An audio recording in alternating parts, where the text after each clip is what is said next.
Go ahead and get started in just a couple minutes here, folks.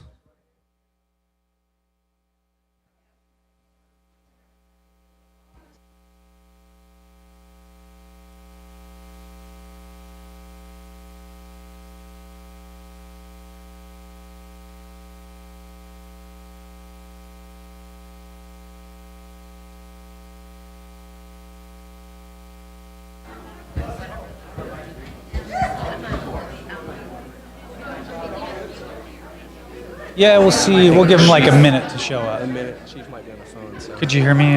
Oh, yeah, she's calling.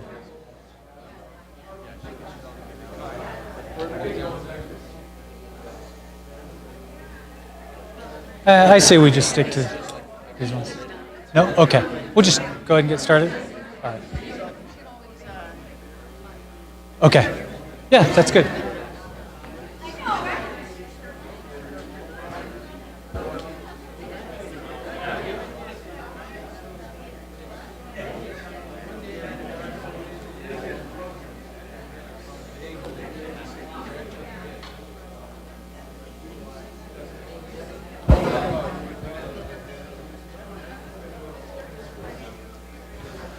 Testing. Can everybody hear me?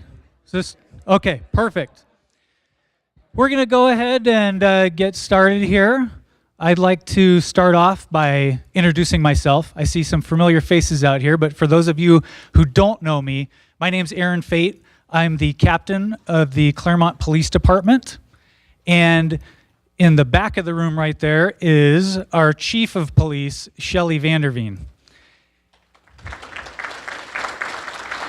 And the chief and I would like to just thank all of you very much for taking time out of your busy schedules to come here tonight and listen to this presentation. Our success as a police department really depends on community involvement. And we're very fortunate here in Claremont to have a community that really cares about what's going on. And that means a lot to us. So thank you very much for coming tonight. Now, I'm going to say that it is a great time to be a criminal in the state of California, okay?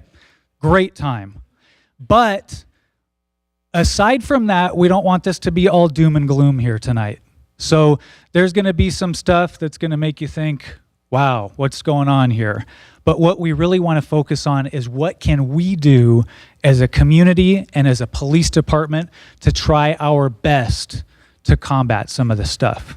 So before we get going here, a quick introduction. The mayor of the city of Claremont is here, Mayor Larry Schrader.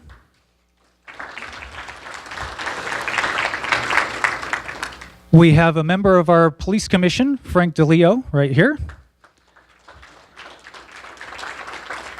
And before we get started here, the chair of the police commission, Ed Reese, is going to come up and tell you what the police commission in Claremont does. So, Ed.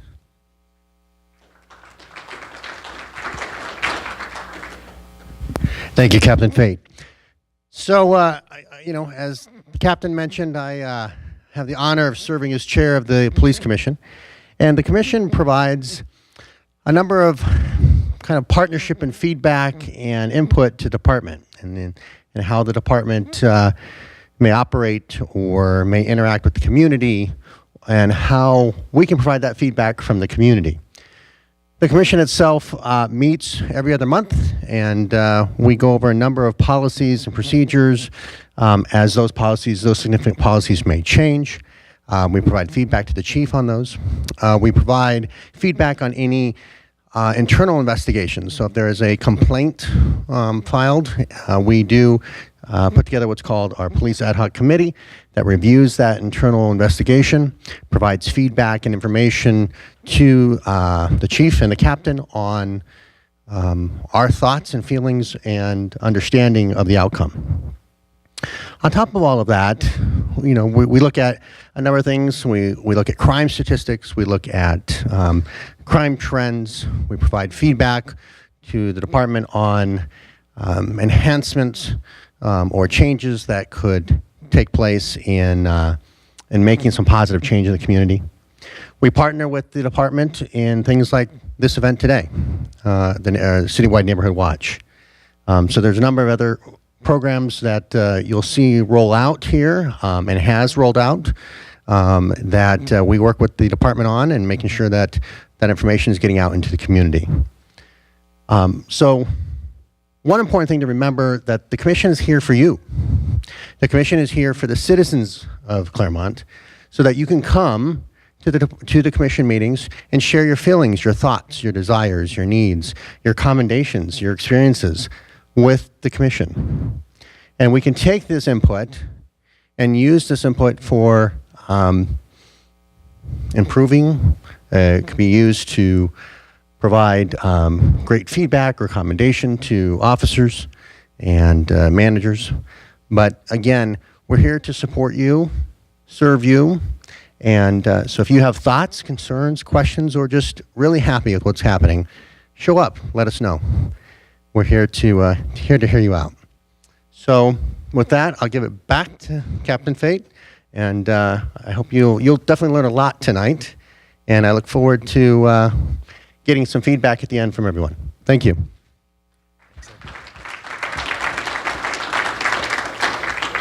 Thank you, Ed. These two gentlemen right over here to my left are going to be doing the bulk of the presentation here tonight. The leftmost person here is Sergeant Robert Buzz Ewing. And Robert is in charge of our Administrative Services Bureau, which is basically the catch-all section of the police department.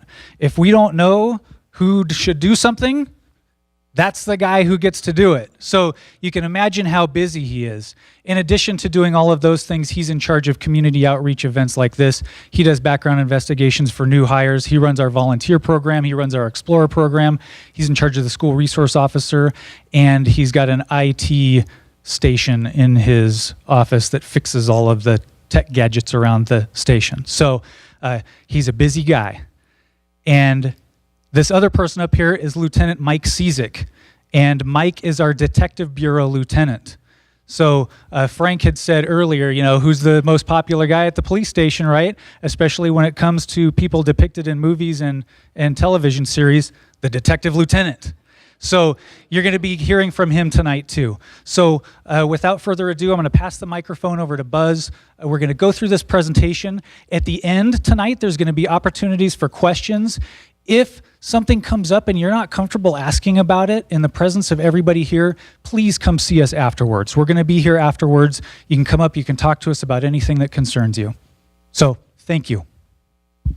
Thank you, sir. All right. After all that, I don't know where I can go from there other than forward with the presentation. First of all, real quick, who all attended the first one that we had about 6 months ago? A few hands? Okay, so some of this may be kind of going back a little repetitive, but there is a lot of new information. For those of you who haven't attended before, hopefully we have a lot of good information for you to take away from this. Hopefully helps you out, have a little bit of peace of mind, even though the captain was a little doomsday presentation there with the doom and gloom with the state of the California, but we're working on seeing how all of us together can work to make that better. So, without further ado, for those of you who aren't aware of how the city's broken up for how our patrol officers work throughout the city's broken up into 4 grids. So basically the vertical line there is Indian Hill Boulevard, and then the horizontal line is Foothill. So it breaks the city up in a nice cross pattern for us. So you've got the areas 1, 2, 3, and 4 designate the beats that our officers work. So any point in time, you have 4 officers working in the streets of Claremont. In addition to that, you could also have either 1 to 2 supervisors that make sure the folks are out there doing what they need to do to keep you folks safe in your homes at night and during the day and at your businesses and whatnot. A breakdown of how the department is run as far as how we have officers assigned to patrol, the detectives, to the school resource officers and whatnot are broken down from here as well. 20 officers assigned to patrol, 7 supervisors total for that. 2 motor officers, all of you see those in your rearview mirror and it gives you a little scare there, but they're out there trying to make sure people slow down so we're all safer on the roads. Detective Bureau Lieutenant, like we have our Hollywood guy over there. 4 detectives, and then 1 officer assigned to the AB 109 team. And we'll kind of touch on that a little bit later on as far as what AB 109 is, along with Prop 47, Prop 57. More information for you to come. Administrative Services, where I work, in addition to the school resource officer, who's also the DARE officer, teaches young kids about how drugs are bad in the 5th and 6th grade. So another great thing that they do for a lot of our kids here in the city of Claremont. So as far as how we gauge how the crime stats are going for the city of Claremont. The UCR codes are the Universal Crime Reporting Codes. They're given to the FBI. Each city throughout the U.S. provide these numbers to the FBI so they can have those numbers to gauge the statistics throughout the U.S. You can see right here for Claremont, these are the past 3.5 years since we're in June already. Oh, there we go. Thought we had an earthquake with lights going out. You can see how they've changed a little bit throughout the years. There are some spikes here and there depending on time of year, depending on what happens throughout the year. So it's hard to say if there's any one proven point in time where we're rising exponentially. But this is kind of an overview of how our Part 1 crimes are set up for the past 3.5 years for the city. So you can see how we're holding our own for the most part. There are a couple of numbers we'd like to keep lower, but unfortunately there's other issues at hand. Now, as far as a quick map, this is Mr. Don Sturgis over there, the gentleman in the light blue shirt who just sat down, is actually kind of an analyst for us as well, also one of our community patrol volunteers. He does a lot of work, such as presenting things like this, does a lot of the data analysis for us, which works out well. Just a quick map that he put up to kind of show the burglaries that we've had so far for this year. And this is kind of a smaller map of the entire city, but you can see they're kind of spaced throughout. There's not one specific area where they're being hit. It's not north side, it's not south side, it's just, unfortunately, anywhere throughout the city. So once again, as we go through this, we'll try and have different things of how we can help you kind of combat that in addition to what we're trying to do out in the streets as well. Now, breakdown by month. This is what we've had, and this is as of yesterday's number so far. So as you can see, there are times where we have a little bit of spike. There are certain reasons for it. Honestly, couldn't tell you. This is throughout the Southland, throughout Southern California, throughout California, period. Can we say it's due to one certain thing? Hard to say, but numbers are not nice to see. But once again, this is a presentation we can get to make, is this cutting in and out? Make sure you all can hear. A presentation we can get to kind of arm you folks so you're safe in your homes, help kind of make it so it's not a target-rich environment, for lack of a better term. Now, as far as a breakdown throughout the week, you can kind of see there's not, Sundays are a little quiet. Weekends are normally quiet because people tend to be home on the weekends unless they go out of town. Most of these folks are you've all heard of the knock-knock burglars, seen on the news. Knock, knock, no one answers, they go around back and boot your back door in. That works. If you're at home and you hear that knock on the door, answer the door. You don't have to open it, but go to that door. Who is it? I don't want any, no thanks. If they just hear that, they know to go to somewhere else. And hopefully it's not somewhere else with your neighbors. Our goal is it's somewhere else, some other city. It sounds bad, but we're trying to protect you folks here since our main goal is to keep you folks safe. So it sounds kind of bad to push them off to another city, but I'd rather have them victimized than you guys. Now, who's heard of the Porch Pirates? That was a big term around December, around Christmas time with people stealing packages. Still occurring. Our former chief actually had a mouse pad stolen from his porch of his home, shipped to him from Amazon. The guys thought it was a great steal. They picked up a box that had a mouse pad in there, $7 worth. But it can happen to anyone. There's not one set place throughout the city. They're kind of being hit through all over the place. It's really easy to do, unfortunately. They used to have tracking numbers through, I believe it was FedEx. People were able to get that code so they could kind of track numbers and see the local listings for what was being delivered throughout the city. And that was all over the place. That has since changed, but who's seen the big brown box driving down the street? Real easy to say, that's what I want to follow. They follow behind just far enough that they stay out of sight. As soon as he walks up, drops off that package, they fall behind, make sure he's down around the corner, they walk up and they grab it. Real easy to do. There's other different things we can do to help kind of combat that. Signature upon delivery would be a good idea. That way you have somebody that's there to actually receive that item. Because if not, if it's sitting there throughout the day, who's had items that have been delivered and they've sat there all day long while you're at work? I know I've done that before. It happens. You don't remember to click, signature upon delivery. Just different things to think about, trying to be prepared to make sure that won't be a potential victim for you. Now, once again, a breakdown, another map, or as far as a graph of the days of the week. Once again, weekends are kind of low. Sunday, not too many deliveries. Weekends, period. Saturday's not as bad. They like Thursdays for whatever reason. I don't know if that's a big purchasing day earlier in the week. You have Amazon Prime and they ship within a day or two. Maybe you shop earlier in the week and it shows up on Thursday. I don't know, but what we've seen so far is these are some of the higher days. So just different things to be aware of. They do want to get money for the weekend. A lot of times that these crooks go shopping, if you want to call it for lack of a better term, it's because they want to get funds for their fun or for their gang or whatnot. So a lot of times you may see a spike towards the weekend because they have something coming up. Instead of getting a worthwhile job, they steal from all of us, which makes it kind of hard to fathom sometimes. So here's a couple of pictures we've taken either from local agencies or from of our surveillance cameras. This is one where it's in a community mailbox in the apartment complex. At night, obviously this is an infrared at night type of picture. They got a picture of a car, which is always good. Ring camera, who's seen those doorbell cameras that they have out? Those work out fairly well. This one caught this gentleman in the act of stealing it. And those of you who have Ring know that that's an actual video. So that was a still taken that showed him grabbing the package and taking off. And this one was another one walking up and helping himself as a porch pirate to your goods that you ordered, and he's gonna hop back in the car and take off. So different things, like I said, we can talk about coming up to try and prepare you to harden your home, video cameras, different types of surveillance things of that nature. And with that, I will hand it off to Lieutenant Cizik. Good evening. So I'm going to talk a little bit about our AB 109, or the Assembly Bill 109, which transferred basically nearly 45,000 felons from state prison to county jail facilities.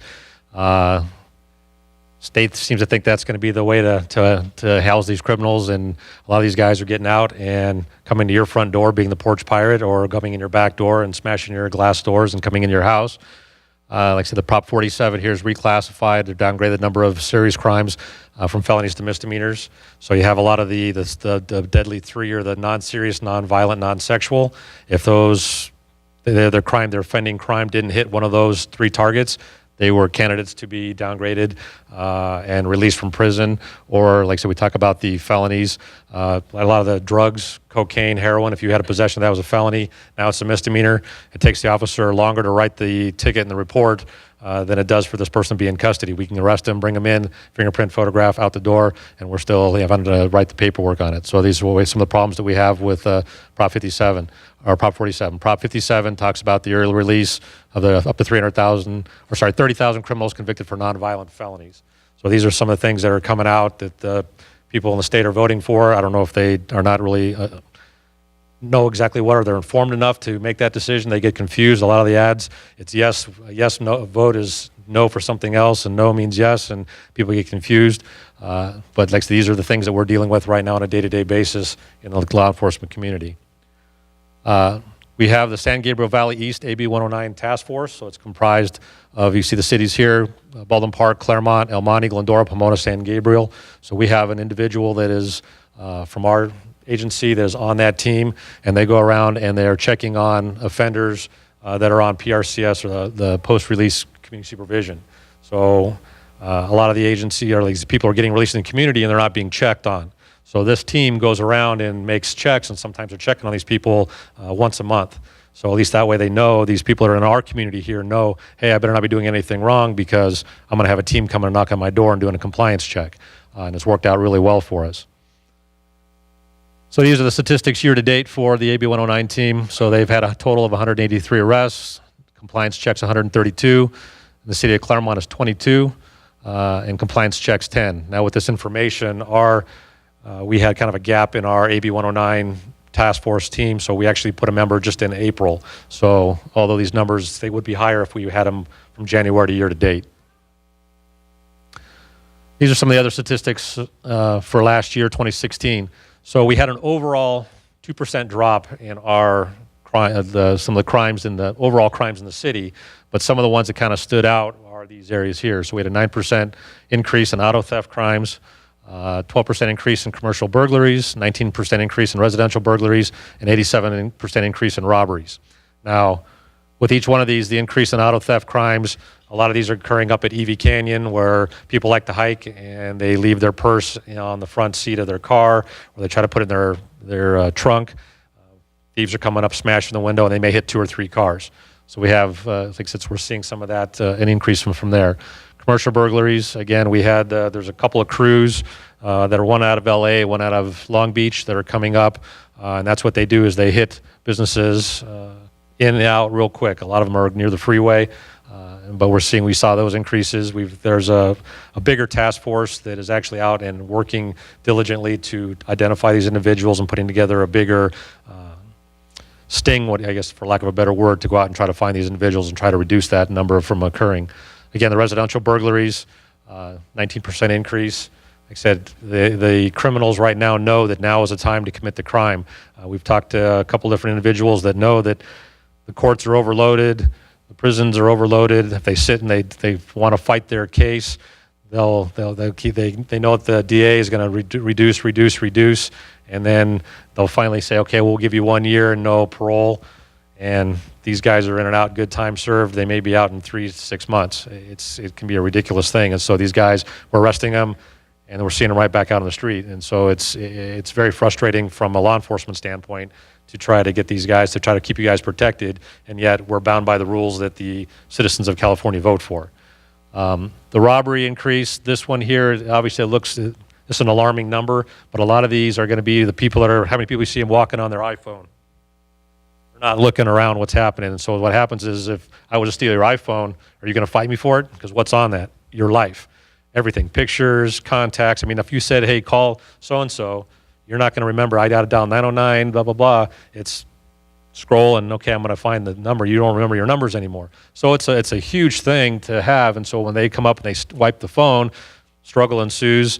Person takes it, force or fear. There's your robbery. There's where we get the increase. One of the AB 109 arrests of interest is that on June 13th, we got a tip of somebody was selling drugs to the school students. And so we asked the San Gabriel Valley team to kind of come out and help us.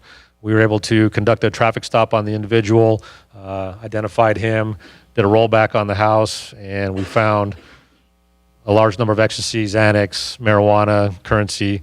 So this is an individual who's preying on our children, that he's now off the streets, which is good for us and good for the community and good for our kids. So here's the Take Back Our Community. So our state legislatures are the individuals who can make the changes necessary to help protect our communities, and that we need you to contact them and ask for the help to take back the community. There's going to be a flyer here, so if you want to take down the website here, the www.claremontcalifornia.org. It's got information, flyers. You can fill it out. It's kind of a form letter. You can just put your name on the top and the bottom and send it off to the local legislatures so that they know what's going on, and say that we're not happy. If you're not happy with what's going on in the community and what's going on in the state, we request that you guys fill that out and submit that, and maybe we can get some changes to the laws that are going to be more helpful to law enforcement and more beneficial for the community at large. All right.